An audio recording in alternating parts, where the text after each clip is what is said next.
Dear students, welcome to the class of Political Science. Today we will discuss Western political thought in which we will focus on French Fanon. तो आप सभी का स्वागत है इस western political thought की class में, जिसमें हम डिस्कस करेंगे फ्रेंच फैनन को। फ्रेंच फैनन एक थिंकर हैं जो एक नया आइडिया लेके आते हैं, ब्लैक पर्सपेक्टिव से चीज़ों को सोचने की कोशिश करते हैं, सबल्टर्न कह सकते हैं, आइडिया लेके आते हैं, या जो डिपेंडेंसी थ्योरी का आइडिया लेके आते हैं। और जैसा कि मैं बोलता हूं कि किसी भी थिंकर को जानने के लिए, समझने के लिए सबसे ज़रूरी चीज़ है उसके बारे में जानना, उसके टाइम पीरियड को जानना, उसके सामाजिक स्थिति, उसकी राजनीतिक स्थिति, उस देश काल परिस्थिति को जानना बहुत ज़रूरी है। बिना उसको समझे उसके आइडियाज़ को समझना या उसका जो इंटरप्रिटेशन है या उसका जो कनोटेशन है वो गलत हो सकता है। इसलिए सबसे पहले हम फोकस करते हैं फ्रेंच फैनन की लाइफ पे। Fanon's life. Fanon born in the French colony of Martinique on July 20th, 1925। आप देख सकते हैं जो एरा है, टाइम पीरियड है, इस समय 1925 में दुनिया के ज़्यादातर देश कॉलोनीज अगर आप देखेंगे तो लैटिन अमेरिका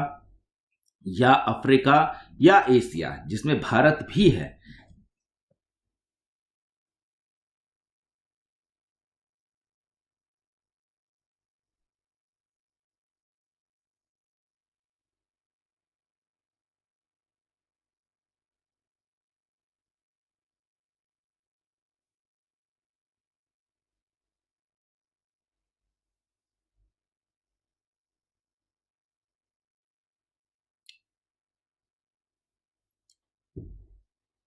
तो आप देखिए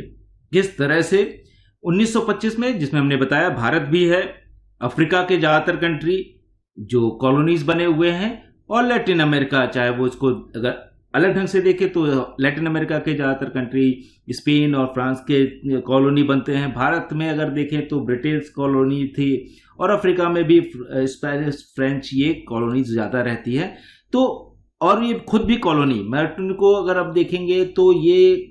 अमेरिकन सब कॉन्टिनेंट के नीचे, अगर आप देखेंगे लैटिन अमेरिका के ऊपर और अमेरिका के बगल में जो आज के कैरेबियन जो आइलैंड है उनमें से एक आइलैंड था जो फ्रेंच गवर्नमेंट के अंदर में था, फ्रेंच कॉलोनी की तरह यूज करते थे। अब देखिए French father Casimir Fanon was a custom inspector and his mother Eleanor Medelice owned a hardware store in Martinique. वहाँ पे अपना फ्रेंच कॉलोनी के अंदर ही, ये देखें, कस्टम इंस्पेक्टर थे उनके पिताजी। तो अगर आप देखेंगे तो इनकी लाइफ बहुत गरीबी में नहीं जी,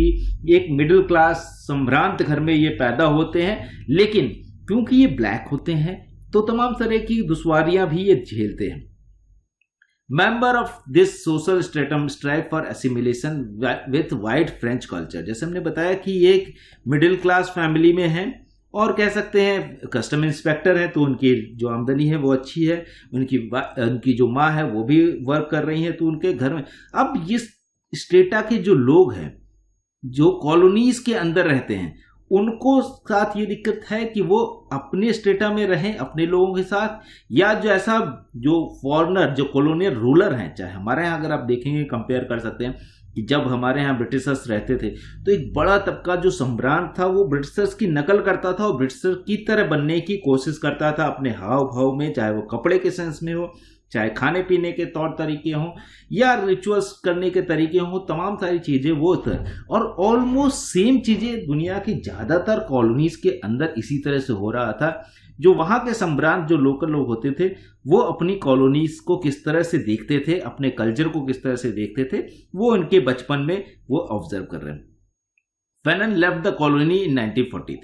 1943 में to fight with the free French forces in the winning days of world war. अब ये धीरे धीरे इनको समझ में आता है कि ये कॉलोनियल रूल है, हमारा अपना रूल नहीं है, तो जो बाहर के रूल है फ्रेंच गवर्नमेंट के अगेंस्ट में ये लड़ना शुरू करते हैं, और वर्ल्ड वॉर 2 में 1943 में चले भी जाते हैं लड़ने के लिए।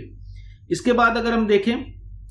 ही stayed in France to study psychiatric and medicine at university in Lawrence. इसके बाद जो वर्ल्ड वॉर से फ्री होते हैं तो उसके बाद ये साइकेट्रिक चीज़ें पढ़ते हैं और मेडिसिन भी पढ़ते हैं यूनिवर्सिटी ऑफ लियंस में, फ्रांस के अंदर ही। अब यहाँ से जो साइकेट्रिक चीज़ें पढ़ने, या कहते हैं साइकोलॉजिक जो पढ़ते हैं, इसी ने इनको एक आइडिया दिया सोचने का, समझने का, या इनके जो दिमाग है उसको ओपन होने का, कि सिर्फ जो हम सोच रहे हैं वही सही नहीं है, किस तरह से दुनिया में चीज़ें बदल रही है, हमको जो दिख रहा है अपनी लाइफ को सिर्फ बेटर बनाने का एक तरीका वो नहीं है, किस तरह से हम सभी लोग गाइडेड हैं, किस तरह से हमारा जो पूरा समाज है वो एक खास तरीके के डेवलपमेंट की तरफ ही क्यों जा रहा है, उसकी स्टडी इनको साइको एनालिसिस जिसको हम कहते हैं वो करना इनको समझ में आने लगा। इनको ऑब्वियसली फ्रांस के अंदर एक अच्छी शिक्षा व्यवस्था मिलती है जिसका असर इनके ऊपर पड़ता है, और समाज को एक्सप्लेन करने और ख़ास तौर से कॉलोनियल जो रूल्स हैं जहाँ पे कॉलोनीज हैं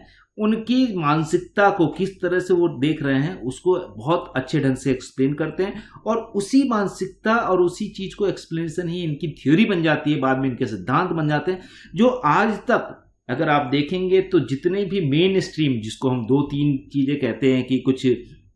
जो लिबरल आइडिया हैं उसकी वजह से ज़्यादातर लिबरल थिंकर्स हैं, मार्क्सिस्ट थिंकर हैं, वैसे ये खुद भी मार्क्सिस्ट हैं, इसके अलावा जो अल्टरनेटिव लाते हैं उनमें इनका बड़ा नाम है, क्योंकि ये एक अलग तरह की सोच को डेवलप करते हैं और नई तरीके से सोच को लिखते हैं, क्योंकि ज़्यादातर किताबें या ज़्यादातर जो सिद्धांत हैं वो लिबरल थिंकर्स ने दिया है, तो उस लिबरल थिंकर्स को किस तरह से वो अपनी हर चीज़ को जस्टिफाई करते हैं, और जो इंडिजिनस आइडिया है, चाहे वो भारत के अंदर इंडिजिनस आइडिया हो जिसको हम कह सकते हैं देसी चीज़ इंडिजिनस का, तो उस तरह से देसी जो आइडिया है जो हमारी तरफ से सोचने का आइडिया है वो नहीं सोच सकते। अगर आप अपनी हिस्ट्री इंडियन हिस्ट्री को भी देखें तो वहाँ भी यही चीज़ आती है कि क्या हम इंडियन हिस्ट्री को इंडियन प्रोस्पेक्ट से पढ़ेंगे या ब्रिटिश प्रोस्पेक्ट से पढ़ेंगे, ये चीज़ें आती हैं।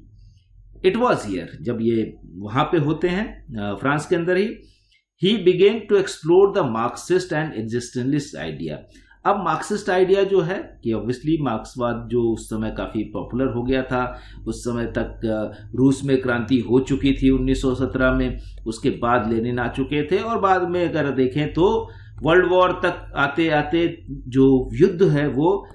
विचारधारा का हो जाता है, उदारवादी विचारधारा और साथ साथ जो है साम्यवादी विचारधारा जो मार्क्स की विचारधारा है उसके ऑल्दो सेकेंड वर्ल्ड वॉर में दोनों मिलके लड़ते हैं फासिज्म और नाजिज्म से, फासीवाद और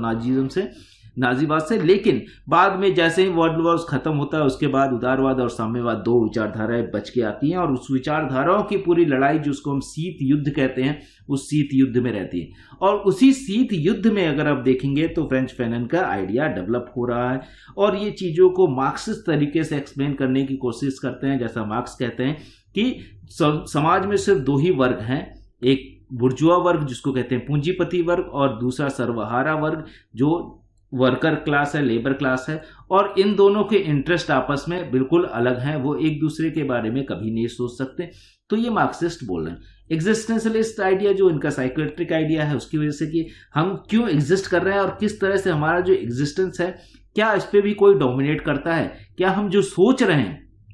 क्या हम यही फ्रीली सोच रहे हैं या इस फ्रीडम को भी कोई और कंट्रोल कर रहा है कि हम किस दिशा में सोचेंगे। इस चीज़ को भी बहुत क्लियरली उनकी जो थियोरीज हैं उसमें आप देख सकते हैं, अभी हम जब इसको एक्सप्लेन करेंगे। तो working in French hospital realised he could not continue to aid French efforts to put down decolonization movement that commanded his political loyalties and he resigned his position at hospital। बाद में ये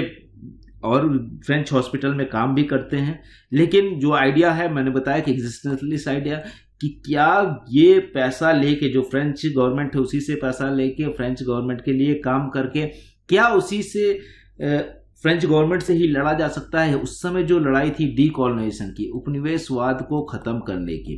कि किस तरह से उपनिवेशी country है उसी के साथ काम करके उसी से पैसा लेके क्या उसी के विरुद्ध में काम किया जा सकता है, ये समस्या से या इस प्रश्न से जूझते हुए उन्होंने हॉस्पिटल की जो नौकरी थी उसको छोड़ दिया। तमाम सारे आप देख सकते हैं भारत के अंदर भी कई लोगों के साथ ये समस्या आई कि क्या ब्रिटिश हुकूमत के साथ काम करें या उसको छोड़ दें। तो तमाम सारे लोग भारतीय जो स्वतंत्रता सेनानी थे उन्होंने अपनी जॉब छोड़ी या बहुत सी ऐसी चीज़ें छोड़ी जिससे उनको ज़्यादा मॉनिटरी फ़ायदा या पॉलिटिकल फ़ायदा हो सकता था, लेकिन उस समय वो छोड़े और जो उपनिवेशवाद है या स्वतंत्रता की लड़ाई में फ्रेंच फाइनेंस भी कूद पड़ते हैं। He died